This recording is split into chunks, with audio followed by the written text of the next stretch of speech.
कसाई कुल में प्रकट हुए थे सदन जी, तो उन्होंने पंडिताई का काम श्रेष्ठ नहीं समझा। स्वधर्मो निधनो श्रेया परधर्मो भयावहा। वो अपना धर्म का, ऐसे ज्ञानी महात्मा थे कि बड़े बड़े संत उनसे सत्संग करने जाते थे, और ऐसी निष्ठा थी कि विचलित नहीं हुए, हाथ कटवाले विचलित नहीं हुए। जा रहे थे जगन्नाथ जी के दर्शन करने, तो संयम से चलने वाले पुरुषों के चेहरों में आकर्षण ही होता है। भिक्षा के लिए एक माता ने देखा तो आकर्षित हो गई, उसने कहा यहीं पा लीजिए भिक्षा।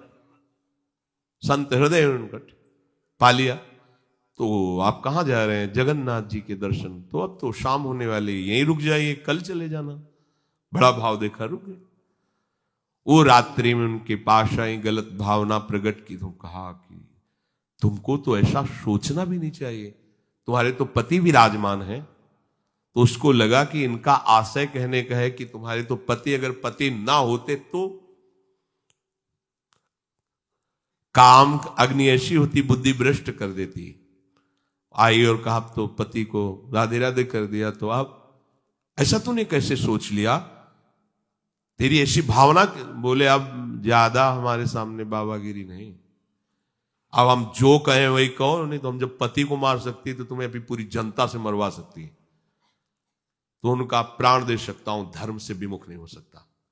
उसने मचा दिया हल्ला, लोग एकत्रित, देखो देखो ये धर्म करने का फल।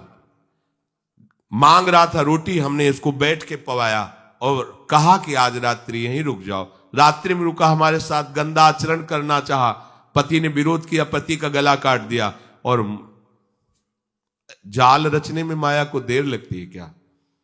वो मुस्कुरा रहे थे। जगन्नाथ जी बड़ी सुंदर लीला की आपने, भक्त हैं उनके तो सामने भगवान, तो उनके संसार थोड़ी होता है। भक्त केवल भगवान को देखता है, उनकी लीला है जैसा। एक साधु जा रहे थे, तो तरबूजे का खेत था, रखवाला उधर कहीं छुपा हुआ था, तो उनको लघुशंका लगी, तो मेड़ के इधर लघुशंका करे थे, इधर तरबूजे का खेत था। उसने समझा कि कोई तरबूजा चुराने के लिए झुका, तो लाठी लेकर सीधे आया और पीछे से लाठी मारी। अब मस्तक खुल गया, रक्त बहने लगा। जब वो घूमे तो देखा कंठी तिलक महात्मा। उनका अरे महाराज, हमने समझा गांव का कोई चोर है तरबूज चुराने के लिए। तो उनका हम तो जानते हैं ना आपको, आप ऐसे ही लीला करते रहते हो। बोले नहीं, हमने पहली बार किसी को मारा है, दोबारा नहीं। बोले हम जानते हैं आपको। तो बोले महाराज क्षमा करो, चलो आपको अस्पताल ले चलते हैं। बोले ये भी हम जानते हैं आपको। और वो तो अपने भाव में वहां ले गए, डॉक्टर ने पट्टी लगाई और एक आदमी आया और उसने कहा साधु को कोई ऐसा पीड़ा दे सकता है? तुम चिंता मत करो। गर्म दूध लाया, मीठा करके पिलाया। कहा महाराज आप चिंता मत। बोले हमें चिंता नहीं, लेकिन हम तुम्हें देख करके कह रहे इतना छलिया हो तुम। मतलब हमने क्या, दूध है, चीनी है, इसमें मिला दिया हमने, कोई और तो इसमें जहर तो मिलाया नहीं। हम जान रहे हैं ना, तुम ही हो पहले लाठी से मारा, फिर अस्पताल लाए, तुम ही ने पट्टी बांधी और तुम ही हमें दूध पिला। बोले महाराज नहीं, ऐसा ऐसा करके फंसा क्यों रहे हो हमको, हमने ऐसा। बोले हम तो अब तुम हमें भुलावे में नहीं डाल सकते, तुम ही हो, तुम ही हो। वो अपने भाव में है, वो सामने वाले का तो साधु अपने भाव में होता है। तो सदन जी आनंदित है, हे भगवान ये तुम्हारी लीला है। राजा के पास सुबह पेश किया गया उनको बांधकर। उनसे पूछा तुमने अपराध किया?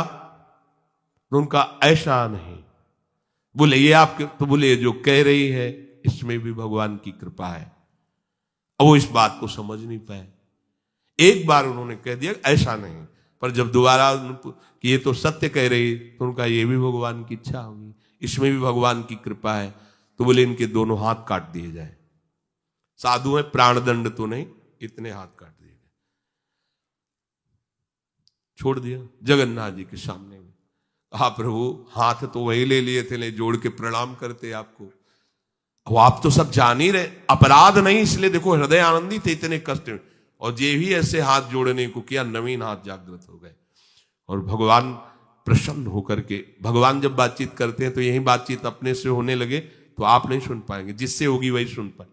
भगवान ने कहा तुम्हारा हमारे प्रति तनिक भी रोष नहीं आया कि बिना किसी गलती के तुम्हारे ऊपर आरोप और ये दंड। बोले प्रभु हर चेष्टा में मुझे आपका प्यार दिखाई देता है। तो वो करके इतने बड़े महात्मा है कि जहां भयभीत हो जाएंगे भैया वो ऐसे तो हम धर्म ही से चलते हैं, पर अब सब जान जाएंगे, दंड मिलेगा, इससे अच्छा चल भैया जैसा तेरा। नहीं, प्राण चले जाएंगे धर्म। और कार्य क्या करते हैं, ये अपने कर्म को छोटा मत समझो, चाहे किसानी हो चाहे व्यापार हो, छोटी सी दुकान है, अच्छा है, नाम जप कर रहे हो, 10 20 50 100 जो भी मिले, आटा दाल नमक रोटी खाओ पियो, तुम्हारा परिवार आगे चलकर बहुत उन्नति को प्राप्त होगा। बेईमानी करके अधर्म आचरण कर करो तो भैया देख लेना, ऐसा होगा कि तुम सोचोगे कि हमने पाप किया है। सोचोगे एक दिन तुम्हें बैठ के रोना पड़ेगा अपने परिवार के लिए जिनके लिए तुम पापाचरण करते हो।